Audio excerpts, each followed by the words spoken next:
See, preposition of phrase. There is another concept you must know when we are studying about the preposition. Preposition பற்றி படிக்கும்போது prepositional phrase ஒரு கான்செப்டையும் நீங்கள் அவசியம் தெரிஞ்சுக்க வேண்டிய அவசியம்.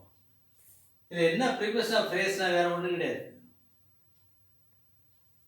A group of words begins with a preposition. Preposition வச்சு ஆரம்பிக்கக்கூடிய ஒரு group of words or clause or phrase. ஒரு ஃப்ரேஸோ அல்லது குரூப் ஆஃப் வேர்ட்ஸோ ப்ரிப்போசிஷன் வச்சு ஆரம்பிச்சிடுவாங்க. அதை நாம் ப்ரிப்போசிஷனல் ஃப்ரேஸ்ன்னு சொல்கிறோம். For example, we got up in the morning. In the morning அப்படிங்கிறது ஒரு ஃப்ரேஸ். இது எதை கொண்டு ஆரம்பிக்குது? இன்னுங்கிற ப்ரிப்போசிஷன் வச்சு ஆரம்பிக்குது. அதனால் இதுக்கு பேர் prepositional phrase. Sir, don't speak at the same time. At the same time ஒரு phrase. இதில் எது ஆரம்பிக்குது? அட்டுங்கிறத ஆரம்பிக்குது. அட்டுங்கிற ப்ரிப்போசிஷன் வச்சு ஆரம்பிக்குது. அதனால் it is a prepositional phrase. At the same time ஒரு prepositional phrase. We celebrated our wedding day on April 10th. April 10th நம்ம wedding day கொண்டாடணும். So it is a phrase. ஆன்ங்கிறது preposition. So prepositional phrase. He is standing at the entrance. It is a phrase. At அப்படிங்கிறது preposition. So it is a prepositional phrase. Phrase என்னன்னு தெரியுமா? அதில் வந்து subject இருக்காது, verb இருக்காது. But it is a part of the sentence. It is a part of the sentence which has no finite verb or subject. It is called a phrase. அது வந்து ப்ரிப்போசிஷனோட ஆரம்பிச்சுன்னா அது prepositional phrase. அவ்வளோதான். He traveled in a boat. We traveled in a boat. இன்னுங்கிறது preposition, in a boatங்கிறது phrase. அதனால் it's a prepositional phrase. I came on a motorbike. Motor பைக்கில் வந்தேன்.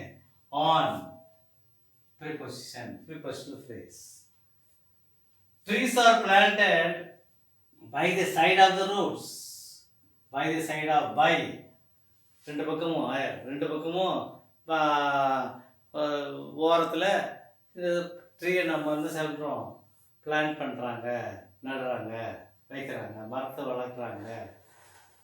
By the side of the roads இந்த இடத்துல பைங்கிறது it's a preposition, it's a phrase. We moved by force. By force இந்த ஃபோர்ஸுங்கிற வார்த்தையை வேர்டுக்கு கொடுக்கக்கூடிய முன்னாடி வரக்கூடிய அந்த பைங்கிற ப்ரிப்போசிஷன், இது வந்து ப்ரிப்போசிஷனல் ஃப்ரேஸ்ன்னு நம்ம யூஸ் பண்ணுறோம். By the way, how is Charles? By the way இது வந்து ஒரு வார்த்தையை பேசும்போது உபயோகக்கூடிய சொல். அதோட அவன் பேசும்போது என்ன சொல்கிறான்? இது இருக்கட்டும்பா, சார்லஸ் எப்படி இருக்கிறான் அப்படின்னு கேட்குறான். பை த வே அப்படின்னு சார்லஸ் எப்படி அப்படின்னா என்ன அப்படின்ற போது இந்த பை அப்படிங்கிற ஃப்ரேஸ் வச்சு ப்ரிப்போசிஷன் வச்சு ஆரம்பிக்கிறோம். பை த வே இது ஒரு ஃப்ரேஸு. அதில் பைங்கிற ப்ரிப்போசிஷன் இருக்கிறதுனால இது ப்ரிப்போசிஷனல் ஃப்ரேஸை நம்ம யூஸ் பண்ணுறோம். Yes, look at these 6 sentences and there are some important message inside it. See the first 2 sentences. We are afraid of the snakes. We are afraid of the snakes. Which word is the prepositions here? Of. Here afraid of. Here this preposition comes after the adjective. Afraid is an adjective. So afraid is the adjective followed by of preposition. Look at the second sentence. It is nice to meet you. It is nice to meet you. Nice to. Here, nice is also an adjective. These 2 sentences comes with adjective. So preposition with adjectives. Prepositions adjectiveோடையும் சேர்ந்து வரும் அப்படின்றதுக்கு ஒரு உதாரணம் சொல்றாரு. afraidங்கிறது ஒரு adjective, niceங்கிறது adjective. niceோட சேர்ந்து preposition adjectiveோட சேர்ந்து வரக்கூடிய prepositionம் உண்டு. இது முதல் ரெண்டு சென்டென்ஸ் இருந்து நாம் தெரிஞ்சுக்கொள்ளக்கூடிய விஷயங்கள். அடுத்த இதுல பாருங்க, this is my first visit to Chennai. Visit to Chennai. This is my first visit. விசிட்டுங்கிறது என்னது? அது பார்க்க வர்றது, சுற்றி பார்க்க வர்றது விசிட். இப்போ தான் முதல்ல சென்னைக்கு வர்றேன் அப்படின்னு சொல்கிறோம். அப்போ அந்த விசிட்டுங்கிற நவுன் இங்கே வந்து அட்ஜெக்டிவ், இங்கே வந்து இட் இஸ் நவுன், இது அட்ஜெக்டிவ், இங்கே நவுன், விசிட்டுங்கிறது நவுன். அதே பாருங்க, she is interested in dancing. In dancing, she is interested in dancing. So here dancing is a noun. This is the adjective, this is the preposition, this is the preposition. Here this is the preposition, this is the preposition. This is a noun, dancing is also a noun. So இங்கே நவுனோடையும் சேர்ந்து preposition வரும். So preposition with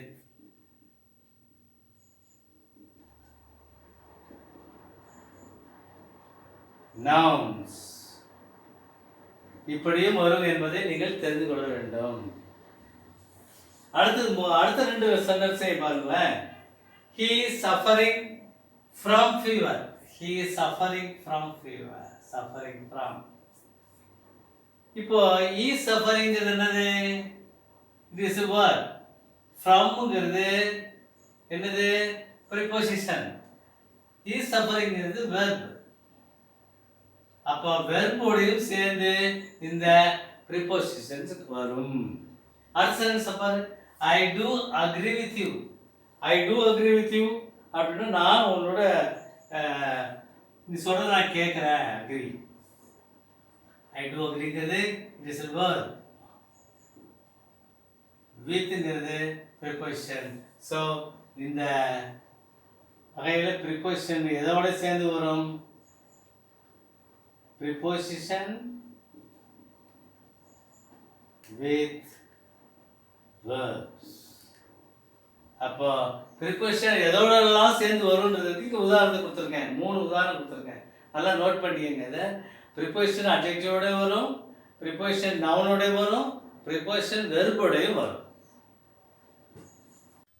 Now there are some prepositions that we confuse very often.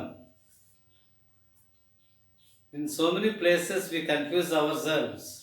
Then what is preposition, what is adverb, what is adjective, like that.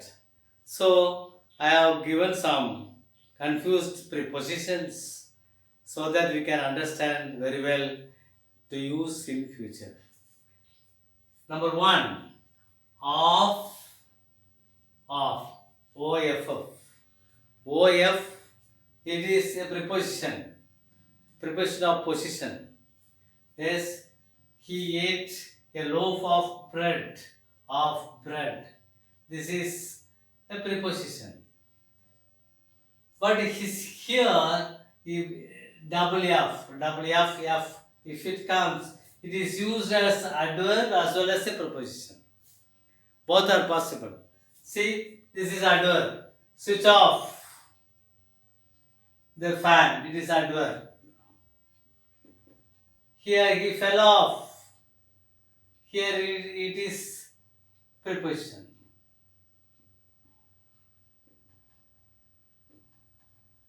அவன் switch off பண்ணு, ஃபேனை switch off பண்ணு சொன்னாங்க, அது adverb. Switch off, adverb. He fell off his bike, fell down னு அர்த்தம் அந்த இடத்துல. அப்போ it is actually it is a preposition. Here Loaf of bread, it is a preposition. Is dash preposition. Don't confuse yourself. Of is used only for preposition, and OFF is used as well as preposition as well as the adverb. Next one, in and into.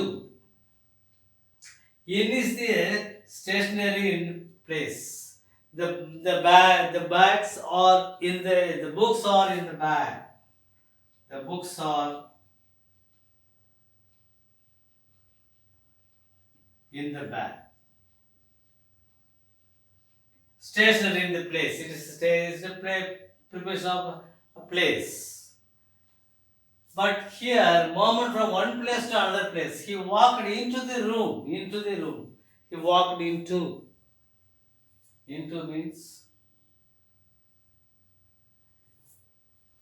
it is a moment. It is a preposition for the moment from place to place. ரெண்டுக்கு வித்தியாசம் தெரியும். இன்னும் வந்து ஸ்டேபிளாக இருக்கும், இன்ட்டுங்கிறது மூமெண்ட்டில் இருக்கும். So ரெண்டுக்கு உள்ள வித்தியாசம் அதான்.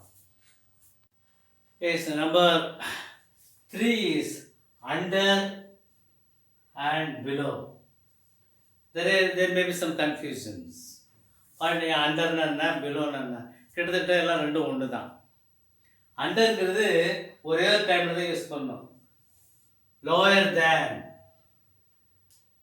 மேலேருந்து கீழே, அடிப்பரப்பில் எது காரியங்கள் இருந்தாங்க அதை யூஸ் பண்ணும்போது, இப்போ உதாரணத்துக்கு the cat is hiding under the table. So இந்த மாதிரி லோயர் தேன்ங்கிற மீனிங் வந்துச்சுனாக்க cat is hiding under the table மாதிரி, அதுக்கு கீழே அப்படின்ற பதம் எப்போல்லாம் வருதோ, அர்த்தம் எப்போல்லாம் வருதோ அப்போல்லாம் நீங்கள் அண்டர்ங்கிற வார்த்தையை யூஸ் பண்ணணும். பிலோங்கிறத வந்து எப்படினாலும் யூஸ் பண்ணிக்கலாம். இது இன்டர்சேஞ்சபிள். அண்டர் யூஸ் பண்ணுற இடத்துல பிலோ யூஸ் பண்ணலாம், பிலோ யூஸ் பண்ணுற இடத்துல அண்டர் யூஸ் பண்ணலாம். இது இஸ் இன்டர்சேஞ்சபிள். அதனால் he sat under or below the tree, ரெண்டுக்கும் ஒரே அர்த்தம் தான். ஹி சாட் அண்டர் த ட்ரீனாலும் அதே அர்த்தம் தான், ஹி சாட் பிலோ த ட்ரீனாலும் அதே அர்த்தம் தான். அடுத்தது பாரு, ஆன், ஆன் டு. ஆன்ங்கிறது position of the surface. On the table, on the floor, on the almirah, on the door, on the அப்படி சொல்லும்போது மேலே மேலே மேலே மேலே அப்படின்னு சொல்கிறது மாதிரி உள்ள சர்ஃபேஸுக்கு சொல்கிறது மட்டும் the book is on the table, on இதில் வருது. ஆனால் ஆன் டூங்கிறது டைரக்ஷன், அதாவது ஒரு மூமெண்ட் இருக்கணும் நமக்கு.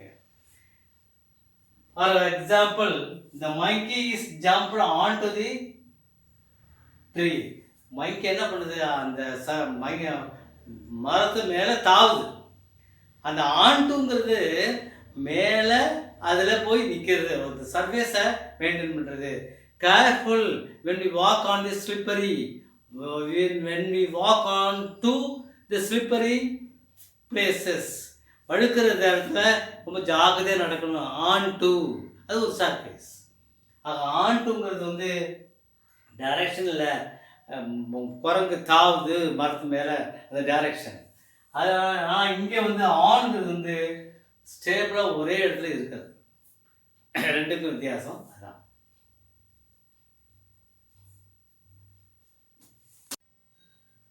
Next confused words, prepositions, among, between. கிட்டத்தட்ட பார்த்தா ஒன்றா இருக்கிறது மாதிரி தெரியும், பட் லைக் டிஃப்ரென்ஸ். என்னது, யூஸ் ஃபார் மோர் தேன் 2, ரெண்டு பேருக்கு மேலே கம்பேர் பண்ணும்போது அமங்ன்ற வார்த்தை யூஸ் பண்ணணும். For example, select one among you, உங்களில் ஒருத்தரை செலக்ட் பண்ணுங்க. உங்களில், உங்களுங்கிறது ரெண்டு பேருக்கு மேலே, ஒரு கும்பல், ஒரு 10 பேரில் அவங்க ஒருத்தர் செலக்ட் பண்ணுங்க லீடரா அப்படின்னு சொல்கிறோம் வச்சுங்க. So among select one among you அப்படின்னு சொல்லி, சாரி அமங்ன்றது இந்த இடத்துல ப்ரிப்போசிஷன். யூங்கிறது இந்த இடத்துல ரெண்டுக்கு மேலே, ரெண்டு இது கூட சொல்லலாம், ஆனால் ரெண்டுக்கு மேலே உள்ளதை அதிகமாக யூஸ் பண்ணுற போது நம்ம அமங்குன்ற வார்த்தையை யூஸ் பண்ணணும். ஆனால் இங்கே பாருங்க, பிட்வீன்ங்கிறது 2 தான் இருக்கணும். 2க்கு மேலே கம்பேர் பண்ணி அதை எழுதக்கூடாது. The house is in between the 2 houses. Between. அப்போ இந்த ஹவுஸ் வந்து 2 வீட்டுக்கும் நடுவில் இருக்குது. இப்போ 2 தான் இருக்கணும். 2 இதுக்கு நடுவில் இந்த வீடு அமைந்திருக்கிறதுன்னு சொல்லும்போது பிட்வீன்கிற அந்த வார்த்தையை நான் இங்கே ப்ரிப்போசிஷனில் யூஸ் பண்ணுறோம். அப்போது அமங்கன்றது மோர் தேன் 2 கம்பேர் பண்ணும்போதும் 2லேருந்து செலக்ட் பண்ணுறது, பிட்வீன்ங்கிறது ஒன்லி 2லேருந்து செலக்ட் பண்ணுறது. ஞாபகம். அடுத்தது பிசைட். பிசைடுன்னா அருகில்னு அர்த்தம், நெக்ஸ்ட் டுன்னு அர்த்தம். Besides. She sits beside me. அவள் என் அருகில் உட்கார்ந்துருக்கிறாள். He is sitting near meன்னு அர்த்தம். ஆனால் பிசைட்ஸுங்கிறது ஏற்கனவே சொல்லியிருக்கேன். பிசைட்ஸுங்கிறது அர்த்தம் வேறு. அதோடு கூட இது வந்து ப்ரப்போசிஷனாகவும் யூஸ் ஆகும், அட்வர்பாகவும் யூஸ் ஆகும். இன் அடிஷன் டுன்னு அர்த்தம். ஆல்சோ அப்படின்ற அர்த்தமும் இதில் கூட இருக்குது. இல்லை, I know violin besides flute. எனக்கு வயலினும் தெரியும், அதோட கூட ஃப்ளூட்டும் தெரியும். புல்லாங்குழலும் எனக்கு வாசிக்க தெரியும். வயலினும் வாசிக்க தெரியும், புல்லாங்குழலும் வாசிக்க தெரியும். ஆக பிசைடுக்கும் பிசைட்ஸுக்கும் வித்தியாசம் தான். பிசைடுனா அருகில், பிசைட்ஸ்னா அதோடு கூட. The next important one is in and with. Where can we use in? Where can we use with? I have given some important places where we can use in. எங்கெல்லாம் என்ன யூஸ் பண்ணணும், எங்கெங்கெல்லாம் வித்ன்ற ப்ரிப்போசிஷனை யூஸ் பண்ணணும். ரெண்டும் confuse பண்ணிக்காமல் use பண்ணுறது எப்படி அப்படின்றத பாரு. இப்போ இடத்தெல்லாம் குறிக்கும் போது in India, I live in India, he lives in London, அப்போ இன் யூஸ் பண்ணணும். Location, in the room, in the house, in the shop அப்படின்னு சொல்லும்போது இன் யூஸ் பண்ணணும். லார்ஜ் யூனிட் ஆஃப் டைம், 1 வருஷம், 2 வருஷம், 10 வருஷம், 2020, இன் 2020, 2020 வருஷம் முழுசும் என்ன நடந்துச்சுன்னு சொல்கிறது இன். அவங்க சர்டன் டைம், நேரத்துக்கு குறிப்பிட்ட சின்ன நேரத்தை, in an hour, in half an hour, in 2 hours, அந்த மாதிரி குறிப்பிட்ட டைம் குறிக்கிற சர்டன் டைம் குறிக்கும் போதும் அந்த இன்னுங்கிற நம்ம ப்ரிப்போசிஷனை யூஸ் பண்ணுறோம். பை மீன்ஸ் ஆஃப் எதனால, he lives, sorry, he speaks in English, he speaks in English by means of. அப்போ அந்த இடத்துல இவர் எதனால் பேசுகிறான், இங்கிலீஷில் பேசுகிறான். he speaks in Hindi, he writes with pen, அது மாதிரி. அடுத்து பை மீன்ஸ் ஆஃப். கண்டிஷன், ஐ ஆம் இன் டவுட், நான் வந்து கொஞ்சம் டவுட்டில் இருக்கேன்ப்பா, அது ஒரு condition. I am in confusion, I am in doubt அப்படி சொல்லும்போது இன் யூஸ் பண்ணுறோம். ஐ எம் மெம்பர் ஆஃப், ஒரு மெம்பர், ஹீ இஸ் இன் ஆர்மிங்கிறான், அவன் ஆர்மியில் ஒரு மெம்பர். அப்போ அதுக்கு என்ன பண்ணுறோம், he is in army, he is in navy, he is in the parliament. இப்படி சொல்லும்போது பார்லிமெண்ட் மெம்பராக இருக்கிறான், ஆர்மியில் மெம்பராக இருக்கிறான், அந்த கிளப்பில் மெம்பராக இருக்கிறான். he is in the club அப்படின்னு சொன்னாக்கா he is a member of the club அப்படின்னு அர்த்தம். அப்போ இன்னுங்கிறது மெம்பர் ஆஃப்ங்கிறதுக்கு யூஸ் பண்ணக்கூடிய வார்த்தை. Wearing, he is wearing, he is in new shirt, in new shirt, புது ஷர்ட்டில் அவன் இருக்கிறான் அப்படின்னு சொல்கிறதுக்கு நம்ம அந்த இன்னுங்கிறத யூஸ் பண்ணுறோம். With reference to rich in oil, the Arab countries rich in oil. அப்போ இன் ஆயில் அப்படின்னாக்க என்ன அர்த்தம், ரெஃபரன்ஸ் பண்ணுறான். நிறைய அங்கே எண்ணெய் வளம் இருக்கிறது அப்படின்னு சொல்கிறதுக்கு the Arab countries are rich in oil அப்படின்னு சொன்னாக்க அவைகள்லாம் ஆயிலில் நிறைய இருக்குது. we are rich in farmers, நம்மளாம் ஃபார்மர்ஸில் நிறைய இது வச்சுருக்கிறோம். அதே போல் ஒவ்வொரு நாட்டிலையும் ஒவ்வொரு வளம் இருக்கிறது. நமக்கு வளம் என்னது? ஃபார்மிங் தான், agriculture. We are rich in agriculture அப்படின்னு சொல்லலாம். அந்த மாதிரி இன் வரும்போது அந்த ரெஃபரன்ஸை கோட் பண்ணுறது, இதெல்லாம் இனி யூஸ் பண்ணுறது.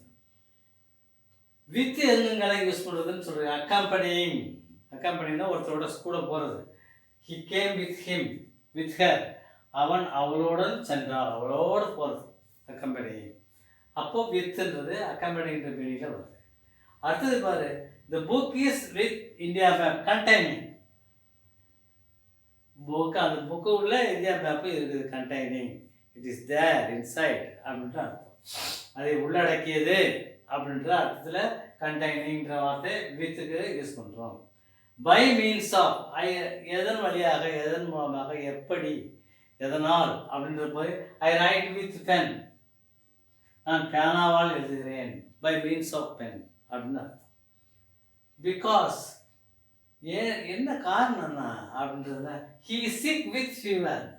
He is sick by what, because of what, and because of ஃபீவர்னு அர்த்தம். அது பிகாஸ் ஆஃப்ங்கிற மீனிங் எங்கெல்லாம் வருதோ அங்கெல்லாம் வித்துங்கிற மீனிங்கும் வார்த்தையும் நாம் யூஸ் பண்ணக்கூடாது.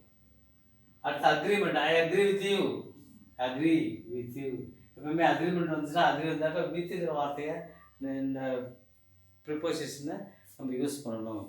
இவைகளெல்லாம் ரெண்டுக்கும் உள்ள வித்தியாசங்கள். Is number 9 is to or for. இதில் கூட சில நேரத்தில் கன்ஃபியூஷன் வரும். டு எங்கே போகிறது, ஃபார் எங்கே போகிறதுன்ட்டு. இதில் சர்டன் கண்டிஷன்ஸ், டைமிங்ஸ் கொடுத்துருக்கேன் நான். இவையை பார்த்தேங்க. இது சம்மந்தமாக இருக்கும்போதெல்லாம் அந்தந்த வார்த்தைகளை அப்பப்போ யூஸ் பண்ணிக்கோங்க.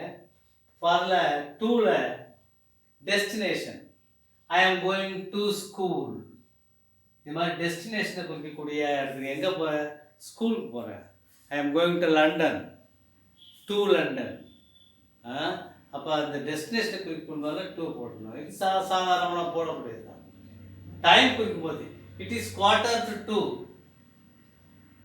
மணி என்ன ஆகுது அப்படின்னா 1:45, 2 மணிக்கு இன்னும் ஒரு 15 நிமிஷம் இருக்குது. குவார்ட்டர் இருக்குது, 1:45 அப்படின்னு அர்த்தம். அந்த டூங்கிறது அந்த டைமை குறிக்கிறதுக்கு யூஸ் பண்ணக்கூடிய சொல். அது டிஸ்டன்ஸை யூஸ் பண்ணக்கூடிய சொல்லுக்கு நம்ம டூ யூஸ் பண்ணுறோம்.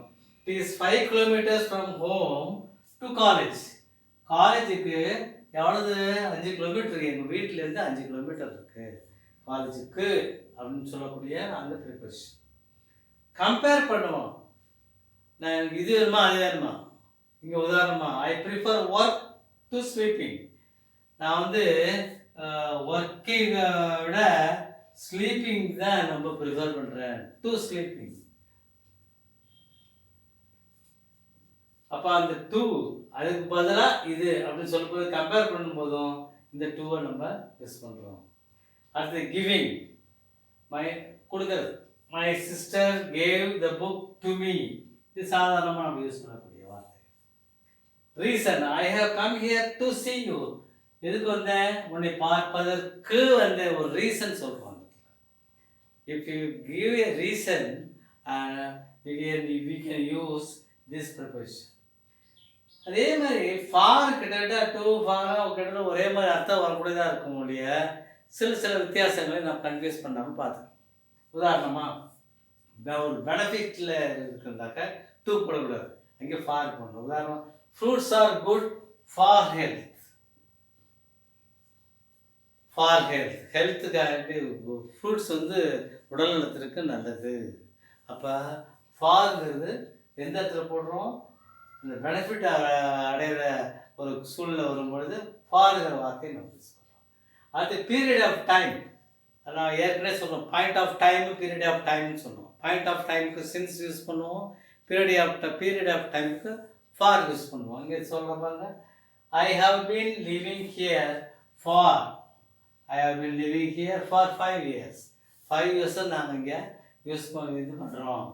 5 years இந்த இடத்துல வாழ்ந்து கொண்டு இருக்கிறோம் அப்படின்னு சொல்லுவோம். அது ஷெட்யூல்டு. ஒரு ஏற்கனவே ஒரு இதை ப்ரோக்ராமை ஃபிட் பண்ணும்போது இந்த ஃபார் போடுறோம். உதாரணமா ஐ மேட் அப்பாயின்மெண்ட் ஃபார் மே 5. மே மாதம் அப்போ 5ஆம் தேதி என்ன பண்ணுறோம், நான் வந்து அப்பாயின்மெண்ட் தான் வாங்கியிருக்கிறேன். ஒருத்தர் டாக்டர்கிட்ட வச்சுக்கணும், டாக்டர்கிட்ட ஒரு அப்பாயின்மெண்ட் வாங்கணும் அப்படிங்கும்போது என்ன சொல்லுவோம், ஐ மேட் அப்பாயின்மெண்ட் ஃபார் அந்த தேதியை போட்டு வேண்டியது டு மீட் த டாக்டர் அப்படின்னு. அடுத்து agree with you, are you for R against me, நீ வந்து எனக்கு எதிரியா இருக்கிறியா நண்பராக இருக்கிறியா அப்படி சொல்லும்போது அக்ரி வித்ன்றதுக்கு சொல்லும் பொழுதும் இந்த ஃபார் இந்த வார்த்தையை நாம் யூஸ் பண்ணுறோம். அடுத்த reason, let us go for you walk, நம்ம இந்த ஒரு சஜஷன் மாதிரி ஒரு ரீசன், நம்ம வாக்கிங் போகலாமா, வாக்கிங் போகிறோம் அப்படின்னு சொல்லக்கூடிய ஒரு தீர்மானத்துக்கு அது for. Let us go for a dinner, let us go to film today, இந்த மாதிரி வரதுக்கெல்லாம் இந்த ஃபார்ங்கிற வார்த்தை யூஸ் பண்ணுவோம். You just clarify yourself where we can use to, where we can use for. Yes, see the last one, after and afterwards. After வந்து எப்பவுமே நவுனோ அல்லது ஜெரண்டு வரும், ஃபார்வர்ட் பண்ணணும். உதாரணமா after breakfast he went out. After breakfast, பிரேக்ஃபாஸ்ட்ங்கிறது it is a noun. After இந்த preposition அதுக்கு முன்னாடி வரும். அதே போல after completing the work he went to sleep. Completing gerund. இந்த gerund வந்தாலும்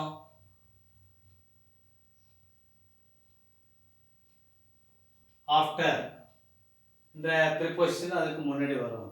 அப்போ after வந்துச்சுனாங்க அதுக்கு பின்னாடி gerund noun அல்லது gerund வந்தே ஆகணும். ஆனா இதுல பாத்தீங்கன்னாக்க afterwardsல